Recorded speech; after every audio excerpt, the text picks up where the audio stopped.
আমার পূর্বে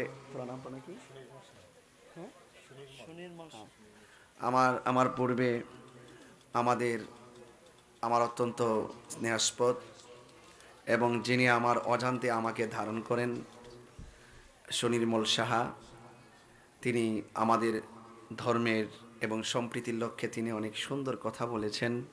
আমি আমাদের পক্ষ থেকে সুনির্মল সাহাকে আন্তরিক অভিনন্দন জানাচ্ছি। আমি আপনি আমরাই বাংলাদেশ। আমরা যদি একটু সদয় হয়, একটু মানবিক হয়, তাহলে দেশটাকে আরো সুন্দর করে সাজাতে পারবো। ভাইরা আমার, আপনাদের কাছে আমার অনুরোধ থাকবে, রাত্র প্রায় 12টার উপরে বাজে, এই টাইমে ওয়াজ শেষ হয়ে যাওয়ার কথা।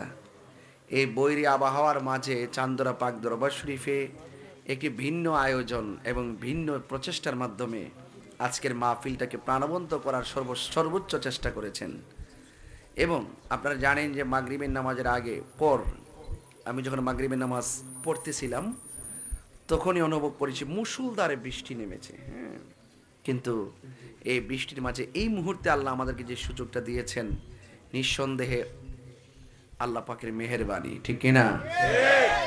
তো এই চান্দরা পাক দরবার শরীফে আমি তো প্রতি বছরে আসি, তাই না? এবং আপনারা সবাই অনেক রাত পর্যন্ত আলোচনা শুনেন। আমি বলেছিলাম এই মাহফিলটা চান্দরা মাঠে করার জন্যে। আসলে বৈরী আবহাওয়ার কারণে মাঠে মাহফিলটা তারা করতে পারে নাই। এরপর আমার ভাই বুলবুলি সাহেব অত্যন্ত প্রাণবন্ত আলোচনার মাধ্যমে আপনাদেরকে কোরআনের আলোকে, সুন্নার আলোকে, কোরআন সুন্নার দিকে দীক্ষায় তিনি দীক্ষিত করেছেন। এই জন্য আমি আমার ভাইকে আমার পক্ষ থেকে, আমাদের ব্রাহ্মণবাড়িয়ার বিজয়নগরের পক্ষ থেকে মোবারকবাদ জানাচ্ছি। ভাইরা আমার, এ পৃথিবী ছেড়ে আমাদেরকে চলে যেতে হবে, কেউ থাকবে। তাহিরি হুজুরকে নতুন করে বিজয়নগরে চিনানোর কোনো প্রয়োজন? তাহিরিকে নতুন না পুরান? পুরান। এই জন্য যারা আমাকে নরম গরম মিলে চিনেন, চিনে নিত, কিন্তু আমি সবসময় হক কথা বলতে পছন্দ করি। আমি কি চাপাবাজি করতেছি? আমাকে চিনেন না আপনারা? আমি সাদাকে কালা বলি, ঠিক কিনা? সাদাকে কালা বলি।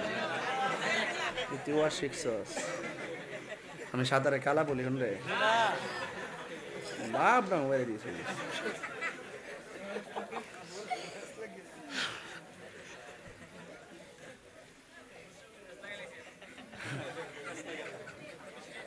আমি সাদাকে কি বলি? গান বলে কালা বলে। বিসমিল্লাহ। কিতারে বাবা কইতাইছ? হস্তে গাইছ? আমি আইছি বদন্তি আমার বাড়ি। বদন্তি। খানবাড়ি। আচ্ছা বদন্তি ওয়াজ করছে। আচ্ছা আচ্ছা। আমার ভাই বিদেশ থেকে আপনার জন্য এটা পাঠাইছে। ও আচ্ছা আচ্ছা, আমার বিদেশ। হ্যাঁ, একটু দোয়া করে দিই। তাকে এটা পাঠাই দিমু হুজুর। হ্যাঁ, না পড়াইতে হবে না, এমনি থাকো, অসুবিধা নেই। হ্যাঁ, দোয়া আমি দোয়া করে দিচ্ছি ইনশাল্লাহ। মাশাআল্লাহ, কিছু গিফট নিয়ে এসেছেন, আলহামদুলিল্লাহ বলেন। আলহামদুলিল্লাহ। তো যাই হোক, আপনাদের মনোযোগের জন্য একটু ডানে বামে গেলাম আর কি। তো হককে হক বলতে হবে, অন্যায়ের কাছে মাথা নত করা যাবে। আল্লাহ যাকে বেশি ভালোবাসেন তাকে বেশি পরীক্ষা করেন, ঠিক কিনা বলেন? আমরা আল্লাহকে রাজি করার জন্য সব পরীক্ষা দিতে প্রস্তুত, ঠিক কিনা বলেন? রাজি আছি কিনা? আপনারা জানেন আল্লাহ পাক কোরআনুল কারীমের মধ্যে বলেছেন, ওয়ালা নাবলুওয়ান্নাকুম বিশাইইম মিনাল খাউফি ওয়াল জু'i ওয়া নাকসিম মিনাল আমওয়ালি ওয়াল আনফুসি ওয়াস সামারা ওয়া বাশশিরিস সাবিরিন। আল্লাহ বলছেন, আমি যাকে পরীক্ষা করব তাকে ধন সম্পদ দিয়ে পরীক্ষা করব, নুকসান দিয়ে পরীক্ষা করব, ভয় দিয়ে পরীক্ষা করব, ক্ষুধা দিয়ে পরীক্ষা করব। সকল পরীক্ষা যারা ধৈর্য ধারণ করতে পারবে, আমি আল্লাহ রাব্বুল আলামিন তাদের জন্যই আমি জান্নাতের শুভ সংবাদ দিলাম। তাহলে পরীক্ষা দিতে হবে। তুফান আসলে কি আপনারা ভাগ্যে যাবেন গা? হ্যাঁ, থাকবেন তো ইনশাল্লাহ।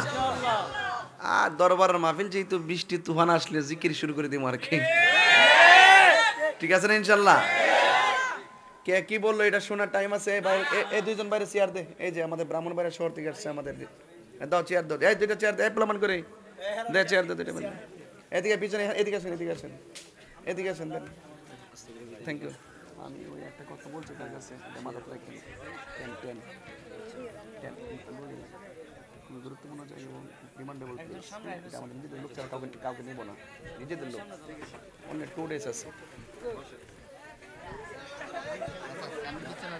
আপনারা বসেন, না না না, তাহলে এখানে আসেন, এখানে আসেন, এখানে আসেন, এখানে আসেন, অসুবিধা নেই। আপনি আমার মেহমান, আসেন এখানে বল। জামাল ঠিক আছে, রেখে দাও, রেখে দাও, রাখো রাখো। পিছনে পিছনে দাও, পিছনে দাও, বসুক তারা। পিছনে কেউ দাঁড়াই থাকবে না, পিছনে কেউ দাঁড়াইতে পারবা না, সবাই বসবা। এই পিছনে চেয়ারগুলো দাও। সবাই জিকির করেন লা ইলাহা লা লা ইলাহা লা লা ইলাহা হাসবি রাব্বি, বলুন হাসবি রাব্বি মা ফি কলবি গায়রুল্লাহ, নূর মুহাম্মদ আলা ইলাহা লা লা ইলাহা আলা ইলাহা হাসবি রাব্বি জাল্লাল্লাহ মা ফি কলবি গায়রুল্লাহ, বলুন নূর মুহাম্মদ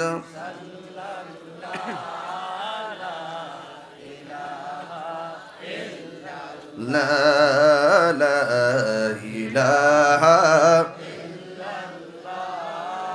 লা ইলাহা লা ইলাহা ইল্লাল্লাহ মুহাম্মাদুর রাসূলুল্লাহ সাল্লাল্লাহু আলাইহি ওয়াসাল্লাম।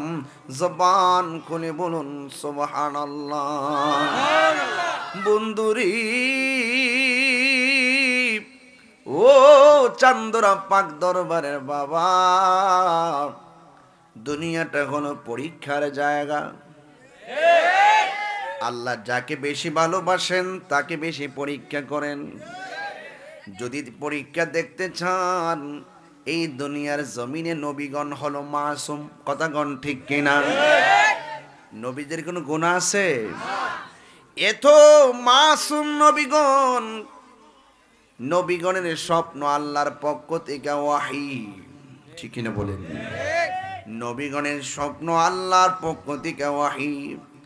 নবীগণ আল্লাহর পক্ষ থেকে আসমানি কিতাব প্রাপ্ত। যারা কিতাব পেয়েছেন তারা রাসূল হয়েছেন। কথাগণ ঠিক কিনা? এমন মর্যাদাবান নবীদেরকে আমার আল্লাহ বেশি ভালোবাসেন। কিন্তু আমার আল্লাহ যাকে ভালোবেসে নবী বানিয়েছেন, ওই নবীকে আমার আল্লাহ বেশি বেশি পরীক্ষা করেছেন। নবীদের মধ্যে এমন একজন নবী যার নাম হলো আইয়ুব আলাইহিস সালাম। জোরে কোন নামটা কি? আইয়ুব আলাইহিস সালাম। ওই আইয়ুব আলাইহিস সালামের গায়ের মধ্যে আমার আল্লাহ এত রোগ বিমার দিয়েছেন, হাত থেকে গোশতগুলা পচে পচে খুলে গিয়ে হাতটা কঙ্কাল হয়ে গেছে, হাড্ডি বেরিয়ে গেছে। পিঠের তল থেকে গোশতগুলা পচতে পচতে পিঠের হাড্ডিগুলা বেরিয়ে গেছে। যুবক, পায়ের গোসার আর রানের গোশতগুলা পচতে পচতে গোশতগুলো হাড্ডি থেকে আলাদা বিছাইয়া পড়ে গেছে। রহিমা ডাক দিয়ে কই, স্বামী গো, ও স্বামী, আপনাকে আমি একটু মায়া করব। তিনি বললেন, ঠিক আছে, তুমি আমারে মায়া করো। কিন্তু তিনি পিঠের মধ্যে ঠোঁট লাগায় একটা চুমা দিলেন। একটু দেরি হয়ে গেল। আইয়ুব আলাইহিস সালাম ডাক দিয়ে বলে, রহিমা, ভালোবাসতে তো এত সময় লাগে না, তুমি আমাকে চুমা দেওয়ার বাহানা করে এত সময় কেন বিলম্ব করতেছো? রহিমা ডাক দিয়ে কই, স্বামী গো, আপনি শুয়া থাকতে থাকতে অল বডিটা পচতে পচতে বিছানা একবার লাট হইয়া গেছি। আপনার পিঠের মধ্যে এত বড় গর্ত হইয়া গেছে। আমি আপনাকে চুমা দেওয়ার নাম কইরা আমার ঠুটটা আর জিহ্বাটা গর্তের ভিতরে ঢুকাইয়া দিলাম, আর কিরাগুলা বাইর করতে আমার দেরি হইয়া গেছে। যদি চুমার কথা না বলতাম, আপনি আমাকে তখন এই পচা আর পোকামাকড়ের মাঝে ঠোঁট লাগাইয়া রাখতে দিতেন না। আরে ভালোবাসা কারক দাম্পত্য জীবন আমার মা